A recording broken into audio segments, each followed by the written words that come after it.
After 30 years of working in border enforcement, I can attest to the fact that walls, border fences do work. We began putting up fencing in the mid-1990s, and it had a dramatic impact on the flow of illegal migration. I was in Yuma, Arizona in 2004 when we began to put up fencing. The same thing unfolded there. As soon as we put in infrastructure and fencing, you add technology and agents, it has a dramatic impact. This is what it comes down to. I grew up on the southern border. I grew up in a border town. I have seen firsthand the lawlessness that goes on without a proper barrier.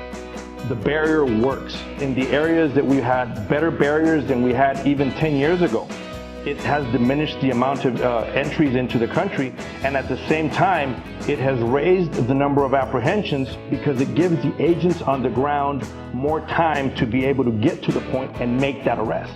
We need those physical barriers. Anywhere that you look where we have built walls, they have worked. Walls and fences actually work.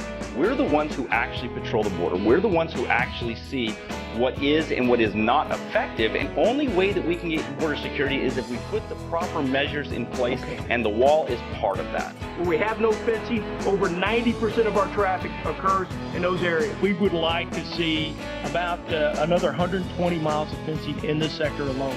When I say to anybody who says that we don't need those things, come walk in my shoes. I agree 100% with what the president is trying to do with all things related to border security. And this isn't based on some political ideology. You know, this is based on 30 years of governmental service. This is based on walking some of the same ground that you saw the president working, talking to the ranchers, talking to the landowners, talking to the United States Border Patrol agents who risk their lives every single day doing that. And I'm telling you, this is absolutely a national security and humanitarian crisis along the southwest border. Some people will mention, well, why don't we just use technology? Well, how about we just get additional personnel? Well, those things work, but in and of themselves, it doesn't solve the problem. So what I've been trying to tell people is we need to do it all, including the wall.